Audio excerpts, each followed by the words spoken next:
GPS పథకం అమలుపై ఆందోళనలో ఉన్న ఏపీ ఉద్యోగులకు చంద్రబాబు శుభవార్త చెప్పారు. జీపీఎస్ అమలుపై విడుదల చేసిన జీవో, గెజిట్లను నిలిపివేయాలని అధికారులను ఆదేశించారు. గెజిట్ నోటిఫికేషన్ ఇప్పుడే ఎందుకు విడుదల చేశారో విచారించాలని ఆదేశించారు. గత వైసీపీ ప్రభుత్వం సిపిఎస్ స్థానంలో జీపీఎస్ తీసుకొచ్చింది. అయితే దీని అమలుపై జూన్ 12న జీవో విడుదల కాగా జూలై 12న గెజిట్లో అప్లోడ్ చేశారు. దీనిపై ఉద్యోగ సంఘాలు ఆందోళన వ్యక్తం చేయగా తాత్కాలికంగా నిలిపివేయాలని చంద్రబాబు ఆదేశించారు. ఏపీ ముఖ్యమంత్రి నారా చంద్రబాబు నాయుడు ఉద్యోగులకు శుభవార్త వినిపించారు. Guaranteed pension scheme GPS GO, గెజిట్ను తాత్కాలికంగా నిలిపివేయాలని అధికారుల్ని ఆదేశించారు. జీపీఎస్ గెజిట్ జారీపై ఆరా తీసిన సీఎం చంద్రబాబు ఇప్పుడెందుకు విడుదల చేశారో విచారించాలని ఉన్నతాధికారులను ఆదేశించారు. మరోవైపు జీపీఎస్ చట్టాన్ని అమలు చేస్తున్నట్టు ఏపీ ప్రభుత్వం నుంచి ఇటీవలే గెజిట్ నోటిఫికేషన్ విడుదలయ్యింది. 2023 అక్టోబర్ 20 నుంచి జీపీఎస్ అమల్లోకి వస్తుందని నోటిఫికేషన్లో పేర్కొన్నారు. దీంతో ఉద్యోగ సంఘాలు ఆందోళన వ్యక్తం చేశాయి.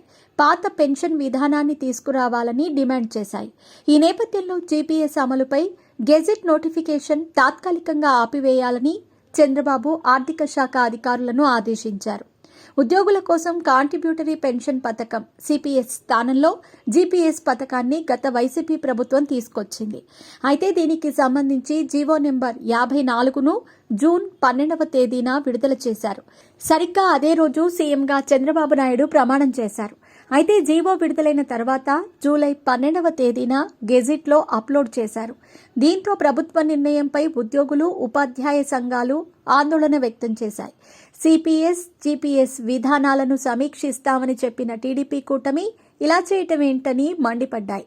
అయితే ఈ గెజిట్తో తమకు సంబంధం లేదని టీడీపీ నేతలు స్పష్టం చేశారు. దీనిపై అప్పటి ఆర్థిక శాఖ కార్యదర్శి సంతకం చేశారని, వైసీపీ ప్రభుత్వంలోనే దీనిని రూపొందించారని తెలిపారు. ఈ క్రమంలోనే జీపీఎస్ జీవో, గెజిట్ రద్దు చేయాలని యూటీఎఫ్ సహా ఉద్యోగ సంఘాల నేతలు డిమాండ్ చేశారు. ప్రభుత్వం ఎన్నికల సమయంలో ఇచ్చిన మాట ప్రకారం నడుచుకోవాలని డిమాండ్ చేశారు. ఈ నేపథ్యంలోనే జీపీఎస్ జీవో, గెజిట్ తాత్కాలికంగా నిలిపివేయాలని సీఎం చంద్రబాబు నాయుడు అధికారులను ఆదేశించారు. అలాగే గెజిట్ ఇప్పుడు ఎందుకు విడుదల చేశారో విచారణ చేయాలని ఉన్నతాధికారులను చంద్రబాబు ఆదేశించారు. ప్రభుత్వ నిర్ణయంపై ఉద్యోగ సంఘాలు హర్షం వ్యక్తం చేస్తున్నాయి. పాత పెన్షన్ విధానాన్ని అమలు చేయాలని కోరుతున్నాయి.